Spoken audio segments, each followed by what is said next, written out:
Sir facts తెలియాలని ప్రయత్నం చేస్తున్నాను నేను.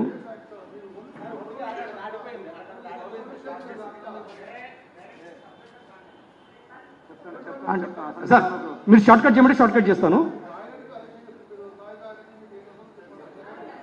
అంటే ఫ్యాక్ట్స్ తెలియాలి కదా సార్, ఫ్యాక్ట్స్ తెలియాలనేసి ఫ్యాక్ట్స్ తెలియాలని ప్రయత్నం చేస్తున్నాను. షార్ట్ కట్ చేయమంటే షార్ట్ కట్ చేస్తాను, నాకేం పర్లేదు. పర్లేదు సార్, పర్లేదు సార్.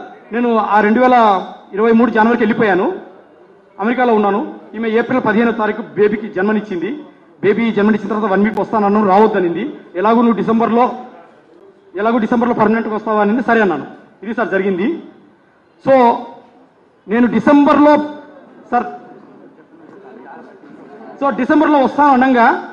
వస్తాను ఒక 2-3 మంత్స్ అనంగా, అంటే బేబీ పుట్టినప్పటి నుంచి నెక్స్ట్ 3 నెలల వరకు నా బేబీ, అప్పటి వరకు కూడా ఇంకొక 2-3 నెలల్లో వస్తాననంగా శాంతి స్వతహాగా నాకు కొందరు ఫ్రెండ్స్కి, అమెరికాలో ఉన్న ఒక ఫ్రెండ్కి, హైదరాబాద్లో ఉన్న ఒక ఫ్రెండ్కి, మా బ్రదర్కి ఫోన్ చేసి నేను ఐవీఎఫ్ చేసుకున్నాను, ఈ బిడ్డ మదర్ బిడ్డ కాదు, నాకు చెప్పకుండా వాళ్ళకి చెప్తా ఉంది.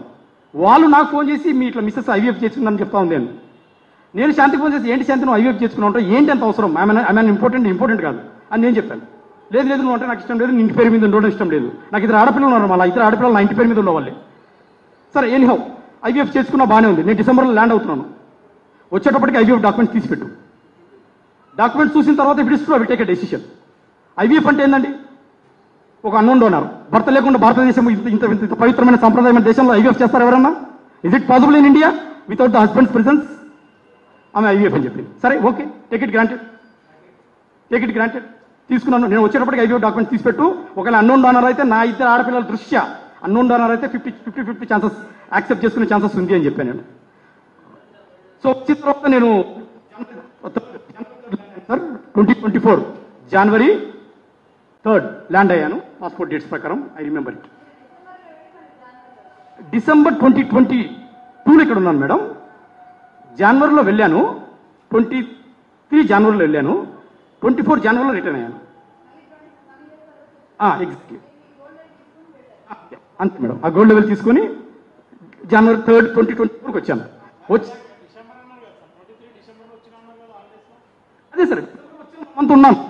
జనవరి 9th రిటర్న్ అయిపోయాను, 3కి రిటర్న్ అయిపోయాను. మీరు కావాలంటే పాస్పోర్ట్స్ డేట్స్ తీసుకోండి, I don't have an issue. Passport dates తీసుకోండి. రిటర్న్ అయిపోయాను. 2024 జనవరి వచ్చేసరి బ్రీఫ్గా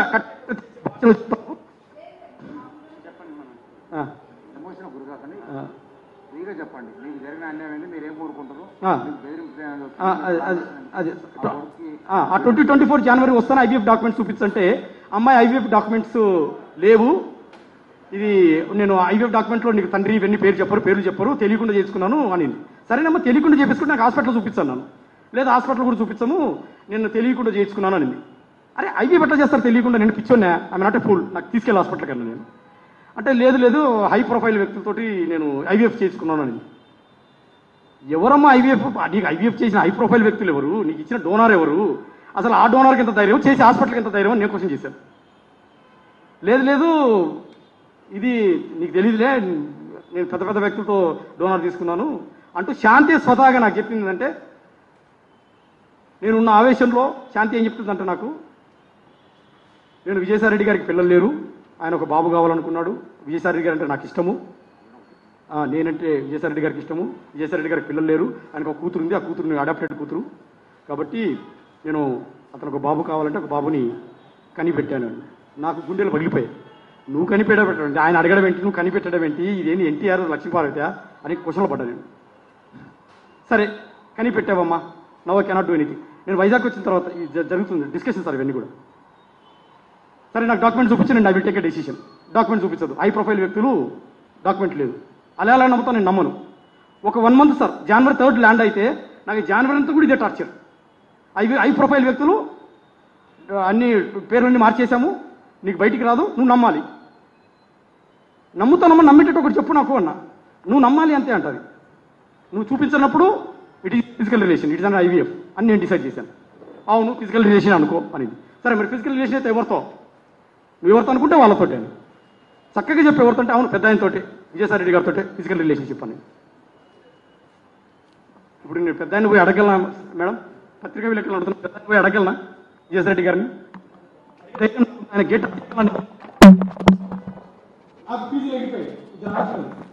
సార్ నేను ప్రధానంగా చెప్తున్నాను, నేను జనవరి ల్యాండ్ అయినప్పుడు హాస్పిటల్కి వెళ్ళాను, ఐవీఎఫ్ అని చెప్తే సారీ హోటల్కి వెళ్ళాను. నా పెద్ద పాపను ఫోటోలో సార్ పెద్ద పాపను గుండెల మీద పెట్టుకొని ఏడ్చాను సార్. నేను ఇది ఇర్రివర్సిబుల్ డ్యామేజ్ చేసేసింది నాకు. ఈ పెద్ద పాపకు నేను ఏం ఆన్సర్ చేయాలి రేపు పొద్దున అని నేను మీరు నమ్మలేదు sir. I not dramatic person. పెద్ద పాపను గుండెలకు హత్తుకొని పడుకున్నా సార్. ఫోటోలో హత్తుకొని పడుకున్నా. ఆ పాప పక్క దగ్గర తీసుకొని క్వశ్చన్ చేస్తారు, ఐవీఎఫ్ బేబీయా ఫిజికల్ రిలేషన్షిప్ బేబీయా?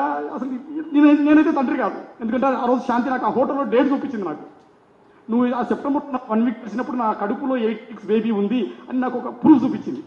ఎత్తుకున్న బేబీని దించాను సార్ నేను. ఆ రోజు దించేసి నా బేబీ కాదని కన్ఫర్మ్ అయింది. ఐవీఎఫ్ అయితే ఐవీఎఫ్ చూపించు, ఎవరైతే తండ్రి ఎవరు చూపించు. నాకు అక్కడి నుంచి స్టార్ట్ అయింది సార్. జనవరి ఆ మిడిల్ నుంచి స్టార్ట్ అయింది సార్. నాకు చూపించట్లేదు, నాకు చూపించదు. నా పరిస్థితి చాలా దారుణం సార్. ఆ రోజు ఒకసారి ఆలోచించింది సార్. ఇద్దరు ఆడపిల్లలు, ఐవీఎఫ్ అంటుంది, డాక్యుమెంట్ చూపించదు, తండ్రి ఎవరో తెలియదు. ఏమంటే విజయసాయిరెడ్డి సార్ పేరు చెప్తుంది. పోనీ విజయసాయిరెడ్డి వెళ్ళి అడగలేను కదా, మీరైనా తండ్రి అని ఎట్లా అడుగుతాను నేను? అడగలేని పరిస్థితి. అది సార్ జరిగింది. ఇక అక్కడి నుంచి టార్చర్ మొదలైంది నాకు. ఇక చూసుకోండి, అప్పటి నుంచి ఇప్పటి వరకు సార్ ఇదే టార్చర్. ఇవాళ మీడియా ముందుకు రానికి అన్ని ఎవిడెన్సెస్ కలెక్ట్ చేసుకుని నాకు 6 నెలలు 7 నెలలు టైం పట్టింది. సో సరే పెద్ద ఎంత ఫిజికల్ రిలేషన్ అంటున్నావు, మరి ఏం చేద్దాం? నేనైతే నిన్ను ఏలుకోదలుచుకోవట్లేదు. నాకు ఇద్దరు ఆడపిల్లలకు నాకు న్యాయం చేసేసాయి. ఆర్థికంగా న్యాయం చేస్తావు, ఏం చేస్తావు, నిన్నైతే వదిలేసుకుంటా. పిల్లలకి న్యాయం చేసేసి వెళ్ళిపో, నేను ఇంకొక ప్లాన్ చేసుకుంటా లైఫ్ అన్నా. నేనన్నాను సార్. ఎందుకంటే అమ్మాయిని నా బిడ్డ కాదు నాకు తెలిసిపోయింది.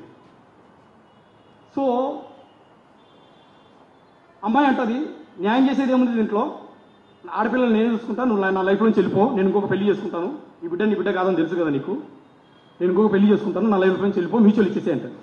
విజయసాయిరెడ్డితో బేబీని కన్నాను అంటారు. విజయసాయిరెడ్డితో కనడం ఏంటి, బేబీని కనడం ఏంటి, నన్ను ఇక్కడ వెళ్ళిపోనడం ఏంటి? What is this? ఏం జరుగుతోంది ఇక్కడ అసలుకి? నేను ఎక్కడికి వెళ్ళిపోవాలా? నా పిల్లలు వదిలేసి ఎట్టు వెళ్ళిపోతాను నేను? నాకు 42 ఏళ్ళు, ఎక్కడికి వెళ్ళిపోవాలి నేను? 42 ఏళ్ళు ఎక్కడికి వెళ్తాను నేను? విజయసాయిరెడ్డిని సార్ వెళ్ళి అడిగే ధైర్యం నాకు లేదు సార్. ఎందుకంటే నా దగ్గర సర్కమ్స్టెన్షియల్ ఎవిడెన్సెస్ ఉన్నాయి, కానీ పక్కా ఎవిడెన్సెస్ లేవు. అప్పటికి సర్కమ్స్టెన్షియల్ ఎవిడెన్సెస్ అంటే, నేను అమెరికా వెళ్లే ముందు విజయసాయిరెడ్డి గారిని ప్రజా దర్బార్ వైజాగ్లో జరుగుతుండగా 500 మంది బయట ఉన్నారు. శాంతి నేను లోపలికి వెళ్ళాము, ఫుడ్ బాక్స్ తీసుకుని సార్ నేను అమెరికా వెళ్తున్నానని యాంటీ రూమ్లోకి తీసుకెళ్లి more than 20 to 30 minutes sir కూర్చోబెట్టి, శాంతి నన్ను కూర్చోబెట్టి కాఫీ తాగిపించారు, కాఫీ ఆఫర్ చేశారు. అమెరికా వెళ్తున్నాడు మదన్ అని. నేను కూడా ఆయన రైట్ పేజ్, అది హెల్దీ పేజ్లోనే ఉన్నాను నేను కూడాను. సార్ అన్నారు, మదన్ శాంతి చాలా ఫాస్ట్ ఉంది, చాలా స్పీడ్గా ఆలోచిస్తుంది, నువ్వేంటి చాలా హానెస్ట్గా ఉన్నావు అని. ఏమో సార్ దేవుడు అలా ఇచ్చాడు, అమ్మాయి చాలా ఫాస్ట్ ఉంది, మీరు ఆ తండ్రి వయసులో ఉన్నారు, మీరే చూసుకోవాలి పాపని అంటే, నేను చూసుకుంటా మదన్, నువ్వు వెళ్ళిపో, విల్ టేక్ కేర్ అన్నారు. నేను అమెరికా వెళ్ళిపోయాను సార్. అది అమెరికా వెళ్ళే ముందు జరిగిన సంఘటన చెప్తున్నాను, ఇన్సిడెంట్ ఇది సార్ జరిగింది. సో జనవరి నుంచి ఒక నెలంతా కూడా నాకు ఐవీఎఫ్ అని చెప్పింది. ఐవీఎఫ్ కొన్నాళ్ళేమో అన్నోన్ డోనర్ అంటది, హాస్పిటల్ చూపిస్తుంది. అంత అయిన తర్వాత ఐవీఎఫ్ అన్నోన్ డోనర్ ఎవరో కాదు, విజయసాయిరెడ్డి సారే అంటది. అది చూపించమంటే ఎవిడెన్స్ చూపించదు. పెద్ద ఆయన ఎట్లా బయటకు వస్తారు అంటది. ఆయన బయటికి రారు, వేరే వాళ్ళు వస్తారు ఆయన ప్లేస్లో తండ్రిగా. నువ్వు ఎగ్జిట్ అయిపోయినా లైఫ్ నుంచి, నువ్వు వేరే పెళ్లి చేసుకో అని ఆమె చెప్పడం.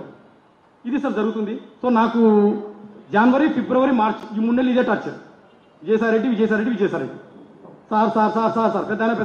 పెద్ద సరేనమ్మా, పెద్ద అయినా సరే యాక్సెప్ట్ చేస్తాను, నువ్వేదో చేసావు తప్పు, వదిలేసుకుంటాను, నాకు ప్రూఫ్ కావాలి, ఆ ప్రూఫ్ పక్కా కావాలి, పక్కా ఇస్తే వదిలేస్తా.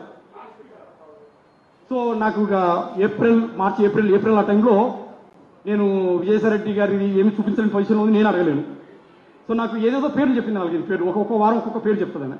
ఇక నాకు చిరాకు వచ్చేసి ఏప్రిల్ ఎండ్లోనో మేలోనో I went direct to Apollo hospital Vizag వెళ్ళిపోయింది సార్. నేను వెళ్ళిపోయి మార్నింగ్ 4 o'clock వెళ్ళిపోయి అక్కడ సెక్యూరిటీ లేపి, నేను I'm the father of baby, 2023 April 15 తారీఖు ఒక బేబీ పుట్టింది, శాంతి కాలింగిరి, నా వైఫ్, నా పేరు మానిపాటి మదన్మోహన్ అంటేనే. తన నా పాస్పోర్ట్ వీసా కూడా చూడలేదు, టకా కంప్యూటర్లో కొట్టాడు, చూశాడు. మీకు డాక్యుమెంట్స్ ప్రూఫ్స్ అన్ని చూపిస్తాను నేను, ఆ హాస్పిటల్లో నా పేరు ఉన్నది, మీకు కావాలంటే పంచుతాను నేను డీటెయిల్స్ అన్ని కూడా. ఇది సార్ జరిగింది. నాకు ఆ డాక్యుమెంట్స్ ఇచ్చారు, డాక్యుమెంట్స్ కూడా తెచ్చాను. దాంట్లో బేబీ ఫాదర్ నా పేరే, హస్బెండ్ నా పేరే, ఫ్రంట్ ఆఫీస్లో కంప్యూటర్లో. నేను అన్నాను, సార్ నాకు కేషీట్స్ కావాలి, కేషీట్స్లో డీటెయిల్స్ ఉంటాయి కదా అంటే, కేషీట్స్ మార్నింగ్ తీసుకుని సార్ అన్నారు. సో 11 o'clock వరకు వెయిట్ చేసి కేషీట్స్ తెచ్చుకున్నాను. కేషీట్స్ తీసుకుంటే నాకు ఒక చిత్రమైన పేరు కలిగింది సార్. ఆ కేసెట్స్ కూడా ఒరిజినల్స్ ఉన్నాయి, తెచ్చాను హాస్పిటల్ నుంచి. ఆ కేసెట్స్ లో హస్బెండ్ ప్లేస్ లో